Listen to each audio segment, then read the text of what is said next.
I want you to visualize the perfect squat. You've seen it in textbooks. You've seen it on the posters in your commercial gym.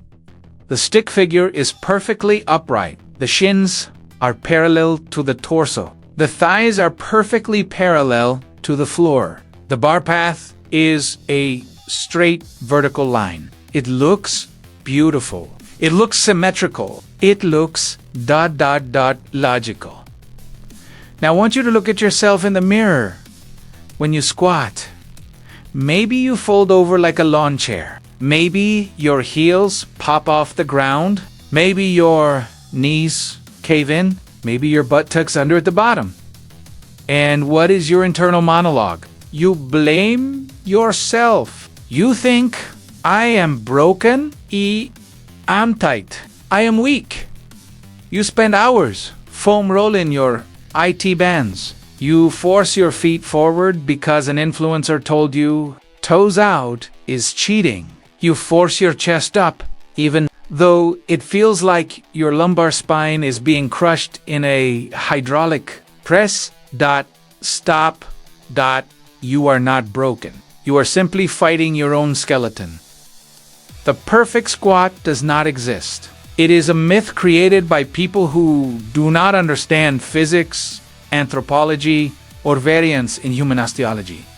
If I take a person with a short torso and very long femurs, and I force them to squat like a person with a long torso and short femurs, I am not coaching them. I am breaking them. I am placing shear forces on their spine and torque on their knees that their anatomy was never designed to handle. Today, we are going to burn the textbook. We are going to conduct a masterclass on squat biomechanics. I am going to teach you how to measure your own level lengths. I am going to teach you how to diagnose the orientation of your hips. I am going to explain why knee cave isn't always bad and why chest up is often terrible advice. You are about to learn how to build a squat that is customized to your DNA. Welcome back to the lab. I'm Dr. Aris Thorne, and this is Strength Unleashed. Let's dismantle the squat. To understand the squat, you must stop thinking of it as an exercise and start thinking of it as a physics problem. It is a system of levers, bones moving a load against gravity. The single most important variable in the squat is not your flexibility. It is your femur to torso ratio. Let's talk about moment arms. Moment arm is the horizontal distance between the load, the barbell, and the fulcrum, the joint.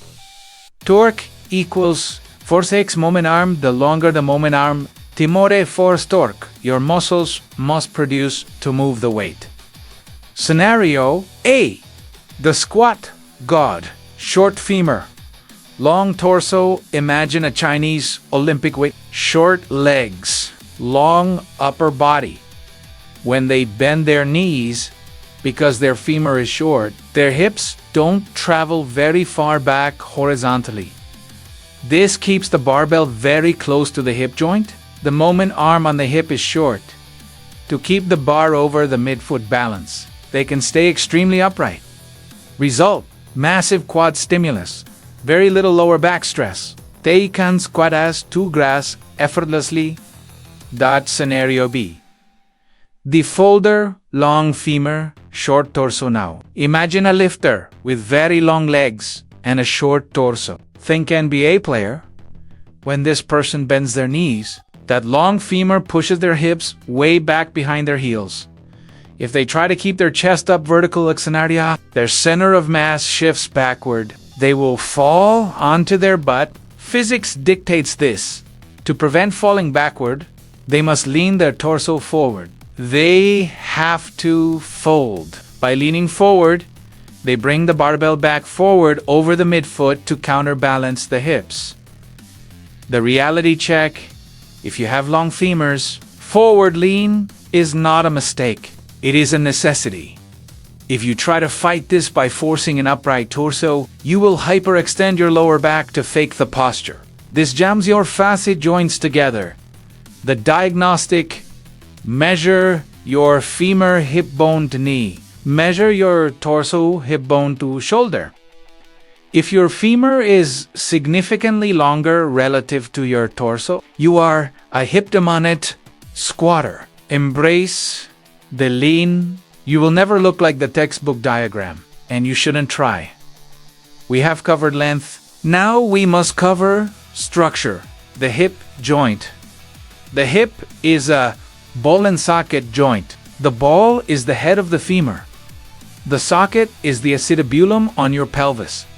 Just like your eye color, the shape and orientation of your hip sockets are determined by genetics, and they dictate your stance width. Variation 1. Anteversion, forward facing. Some people have sockets that face forward on the pelvis. These people feel most comfortable with a narrow stance and toes pointing straight ahead. If they try to squat wide with toes out, the neck of their femur slams into the back of the socket. It feels like a pinch. Variation 2. Retroversion, side facings. Some people have sockets that face more to the side. These people feel blocked if they try to squat narrow. Their bones collide early, femorotabular impingement FAI, to squat deep. They must widen their stance and turn their toes out, external rotation. This clears the femoral neck and allows the hip to sink between the legs. The feet forward, myth.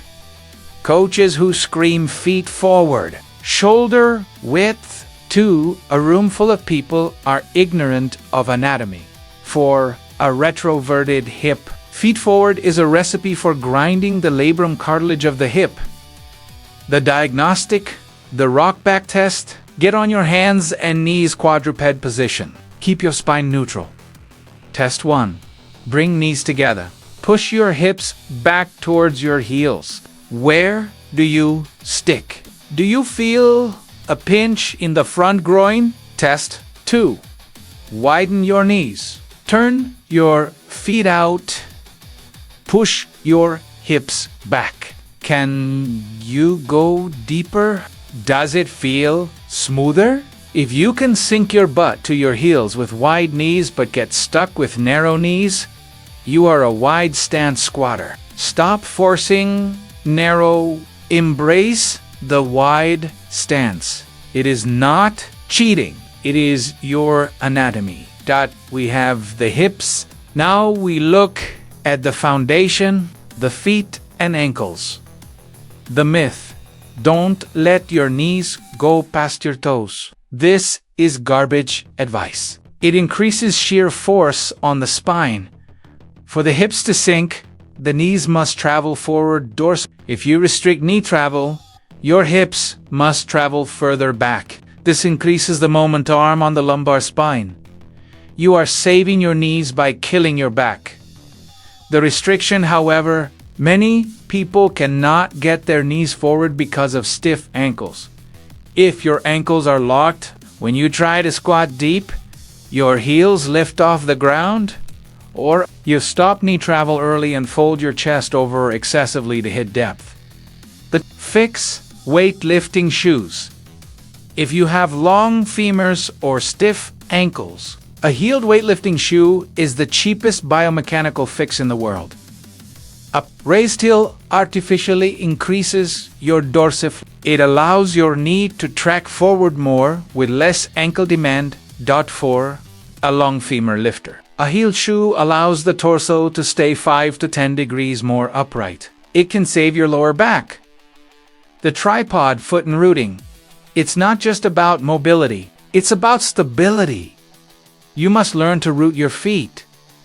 Imagine your foot is a tripod. Base of the big toe, base of the pinky toe, heel. You must actively claw the ground. Do not let your arch collapse, inward overpronation, and do not roll outward supination. Keep the tripod pressure even. This signals the glutes to fire. This is the most misunderstood part of the squat. The brace, the bad cue, chest up. When you tell a lifter to put their chest up, they usually arch their lower back. They flare their rib cage up. This creates open scissors syndrome. Your rib cage points up. Your pelvis points down. The connection between them, the core, is stretched and weak. This puts all the load on the facet joints of the spine. The correct cue, ribs down. You want your rib cage stacked directly over your pelvis, like a canister. Exhale to bring ribs down. Take a deep breath into your belly and 360-degree expansion, closing parentheses dot. Clamp down on that air. Thesis interabdominal pressure IAP. Think of a soda can. If it is pressurized, you can stand on it. If it is empty or dented, arched, it crushes. Your torso is the can. Do not dent the can by arching your back. Now we match the bar to the body high bar squat. Traps, physics, increases moment arm on the knee, requires great ankle mobility, short femurs. Result, more quad, more upright, low bar, squat, rear delts. Physics, moves the weight 2 to 3 inches down the back. This effectively shortens the leva of the torso. The magic, this allows you to lean forward more while keeping the bar balanced over the midfoot. Result, more glutes, hamstrings back, less knee pain. Recommendation, if you are a folder long femur, low bar is mandatory. It turns your lean from a bug into a feature. The safety, squat bar, SSB. If you have terrible shoulder mobility or lower back pain, it sits high, but the camber pushes the weight forward, forcing you to use your upper back to stay upright. It creates a squat pattern similar to a front squat, but with the posterior chain recruitment of a back squat. Use the tools available to you. Myth 1, knee valgus, the knee cave. Is it bad? It depends. Structural collapse. If your feet roll in and your knees smash together, that is bad. That is an ACL risk.add. Use CTOR recruitment. If your feet stay rooted, but your knees twitch inward slightly on the way up and then push back out, that is actually optimal. The adductor magnus is a massive hip extensor. That twitch is your body recruiting a huge muscle to help you stand up. Don't obsess over knees out if it makes you weaker. Just keep the feet rooted. Myth 2. But wink. This is when the pelvis tucks under at the bottom, cause often it is simply hitting the end of your hip socket range of motion. Fix. Don't stretch more. Limit your depth. Stop before the wink, or widen your stance to clear the hips. There is no prize for squatting so deep your spine crumples. Squat to parallel and stay tight. Asymmetry. What if one hip has different mobility than the other? Stagger your stance. Seriously. Move one foot slightly forward or turn one toe out more than the other. You are not a robot. You are organic. If a staggered stance feels better on your hips, do it. Let's bring this home. There is no perfect squat. There is only your squat.